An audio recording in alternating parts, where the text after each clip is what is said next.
Hi everyone, welcome back to the another sessions on RP trading. So let's start the video. আজকের ভিডিওতে একটা stock discuss করব, সেটা হলো ডেটা প্যাটার্নস। ডেটা প্যাটার্নসে কী technical parameter আছে, কী fundamental parameter আছে, সবগুলো চেক করে নেবো। এখানে এন্ট্রি পয়েন্ট হতে পারে কি না হতে পারে, সেই সব জিনিসগুলো আজকের ভিডিওতে চলো দেখে নেবো। বিফোর স্টার্টিং দ্য ভিডিও একটা disclaimer, I am not a Sevi registered. Before investing do consult with your financial adviser or do your own analysis. ঠিক আছে, এটা অনলি ফর এডুকেশনাল পারপাস, শুধু শেখার জন্য তৈরি হচ্ছে, কোনো বাইসেল রেকমেন্ডেশন না। কোনো জায়গায় যদি বাইসেল ওয়ার্ডটাকে আমি ইউজও করি, সেটা অনলি ফর বাউন্স ব্যাক অথবা নিচের দিকে যাওয়া এরকম প্রবাবিলিটি বোঝাবে। তো চলো ভিডিওটা শুরু করি। প্রথমেই দেখে নেবো ডেটা প্যাটার্নস। যদি দেখো ডেটা প্যাটার্নস, এখানে অলরেডি স্টকটা হাই করেছিল অলমোস্ট 2500 টাকার কাছাকাছি। চলো একবার দেখে নিই স্টকটা কোথায় হাই লাগিয়েছে। 2477 টাকার কাছাকাছি, 80 টাকার কাছাকাছি স্টকটা হাই করেছে। হাই করে স্টকটা অলরেডি এখানে রিটেস্ট হতে হতে এই জায়গাতে একটা মাল্টিপল, যেখানে এখান থেকে সাপোর্ট নিয়েছিল, এই যে ডিমান্ড এরিয়া ছিল, এখান থেকে গিয়ে উপরে এখানে সাপোর্ট সাপোর্ট সাপোর্ট এগেন আবার সাপোর্ট নিতে নিতে আসছে। কিন্তু যদি অবজার্ভ করো যে প্রাইস এখানে খুব স্লোলি আসছে, 1814 টাকা এটা ইম্পর্টেন্ট সাপোর্ট লেভেল। চলো এর ফান্ডামেন্টাল দেখে নিই, তারপরে আবার আমরা টেকনিক্যালে ফিরে আসবো। যদি প্রথমেই ফান্ডামেন্টাল দেখি, দেখো ফান্ডামেন্টাল যদি দেখি ডেটা প্যাটার্নস, এই ডেটা প্যাটার্নসে ফান্ডামেন্টাল হচ্ছে এর মার্কেট ক্যাপিটাল 10,500 কোটি টাকা মার্কেট ক্যাপিটাল রয়েছে। স্টক পি 71, ওকে, যেটা ইন্ডাস্ট্রি পি রয়েছে, ইন্ডাস্ট্রি পি 87, তার থেকে অলরেডি কমে ট্রেড করছে স্টকটা। ডেপ যদি দেখি 2.70 crore, which is negligible. R debt to equity zero, মানে এটা ডেপ ফ্রি কোম্পানি।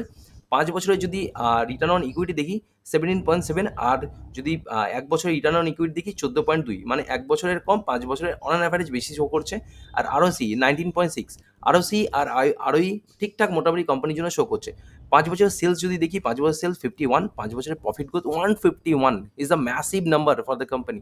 মানে 5 বছরের সেলসের ওয়ান ওয়ান থার্ড, মানে ওয়ান থার্ড না সরি, 3 গুণ এখানে কোম্পানি প্রফিটিভিটি মার্জিন করেছে 5 বছর অন অ্যাভারেজ, ওকে। আর যদি দেখি ডিভিডেন্ড 0.24% ডিভিডেন্ড দেয়, ফেস ভ্যালু টু কোম্পানির স্প্লিট হওয়ার প্রবাবিলিটি আছে স্টকটার 1:2 রেশিওতে। প্রাইস টু বুক ভ্যালু 8.80-তে উপরে ট্রেড করছে। এবার নিচে চলে আসবো মেন, আমরা দেখে নেবো যে 5 বছরের পি রেশিও কী বলছে।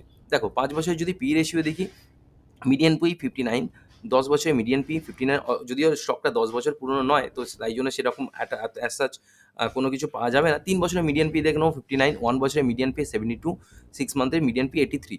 তো ইন্ডাস্ট্রি পির থেকে স্টকটা দেখো এখনও কমে ট্রেড করছে, কিন্তু আমি চাইছি স্টকটাকে আরেকটুখানি কুল ডাউন হতে।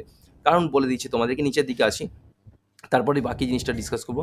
টোটাল প্রথমে চলে আসবো আমি প্রফিট অ্যান্ড লস স্টেটমেন্টে। দেখো প্রফিট অ্যান্ড লস স্টেটমেন্টে দেখো কোম্পানি কন্টিনিউয়াসলি এর সেলস অলমোস্ট 3 টাইমস একটু ইনক্রিজ করেছে, অলমোস্ট ডবলের কাছাকাছি এখানে। তারপর 100 কোটি, তারপর আবার 100 কোটি, এইভাবে কোম্পানি কন্টিনিউয়াসলি গ্রোয়িং ফেজে রয়েছে। এখন টিটিএমতে দেখো 495 কোটি টাকা, মানে 500 কোটির কাছাকাছি কোম্পানি এখনও পর্যন্ত সেলস করছে। ঠিক আছে, কোম্পানি প্রফিট মার্জিন দেখে নেবো 20, 28, 41, 45, 38, 30, হিউজ প্রফিটিং মার্জিন কোম্পানি, ওকে।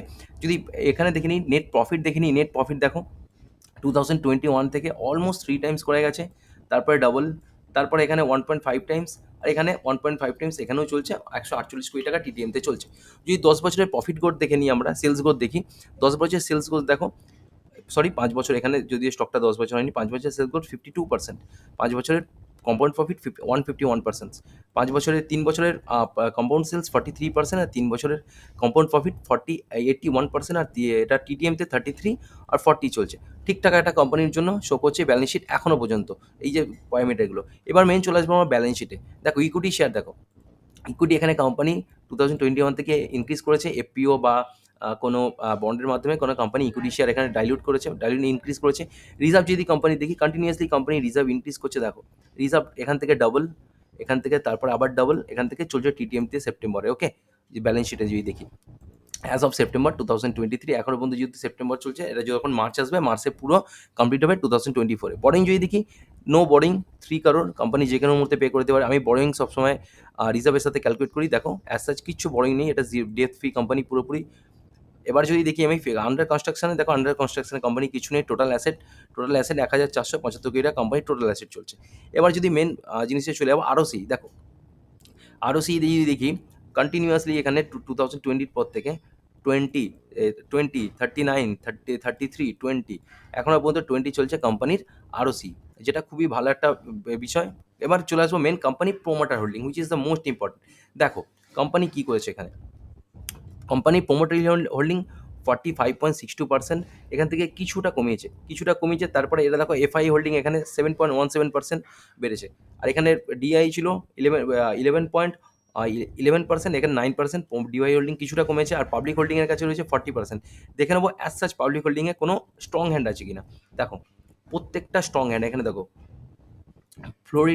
ফ্লোরিট্রি ক্যাপিটাল পার্টনার্স এরা 10%, মানে ধরো এখানে 10, 2, 12, 14, 16, 17, 18, 19, 20, অলমোস্ট 20%-এর কাছাকাছি এখানে স্ট্রং হ্যান্ডের কাছে আছে, বাকি 20% পাবলিকের কাছে। আমি সবসময় প্রত্যেকটা ভিডিওতে বলি, তোমরা যদি পুরোনো ভিডিও দেখে থাকো, যে আমি সবসময়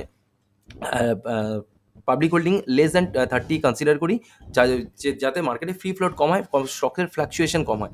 এবার চলে আসবো মেন, আবার আমরা যে চার্টে চলে আসবো। অ্যাকচুয়াল এখানে এই জায়গাটা দিয়ে ক্লিয়ার হবে চার্টেতে আমরা কি দেখবো, কি অপরচুনিটি দেখতে পারি। দেখো স্টকটা এখানে দেখো, এখানে হায়ার হাই ফর্মেশন করে কন্টিনিউয়াসলি স্টকটা উপর দিকে গেছে।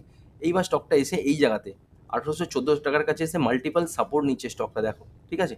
কিন্তু স্টকের স্ট্রেংথ এখানে রয়েছে, এই যে এখান থেকে প্রিভিয়াস সুইংকে ক্রস করা অলরেডি সাস্টেন করতে পারেনি, কিন্তু নিচের দিকে আসছে ধীরে ধীরে। তো এইখানে এই 1814 টাকার লেভেলে এইখান থেকে স্টকটা যদি একটা এরকম ডাব্লিউ টাইপের ফর্মেশন করে অথবা স্ট্রং কনসোলিডেশন জোন করে, তো এখান থেকে আমরা একটা এই 1814 টাকার নিচে একটা এই সুইংয়ের নিচে একটা 5 to 10% ম্যাক্সিমাম স্টপ লস লাগিয়ে এখানে আপার সাইড দেখতে পারি। ফার্স্ট টার্গেট হবে আমাদের এইটা 2100 টাকা, সেকেন্ড টার্গেট হবে আমাদের হবে 2700 টাকা, অল টাইম হাইয়ের কাছাকাছি। তো চলো আবারও বলে দিই যে এই স্টকটা আরেকটা জিনিস এখানে দেখো, স্টকটা এখানে যখন নিচের দিকে আসছে, ভলিউম দেখো, ভলিউম ডায়েড আপ হচ্ছে, ভলিউমের অ্যাজ সাচ কোনো রোল নেই এখানে, ভলিউম সেইভাবে হচ্ছে না, জাস্ট স্টকটা ধীরে ধীরে ধীরে ধীরে নিচে আসছে। তুমি যদি অবজার্ভ করো ক্লোজলি প্রাইস অ্যাকশনটাকে, তো ওখানে নিচে আসছে। তো চলো আপাতত ভিডিওটা এই পর্যন্তই, আবার অন্য কোনো ভিডিওতে দেখা হবে। ভিডিওটা যদি ভালো লেগে থাকে তো লাইক করে দিও, চ্যানেলটাকে সাবস্ক্রাইব করে দিও, ফ্রেন্ডস আর ফ্যামিলির সাথে শেয়ার করে দিও। ওকে, চলো টাটা।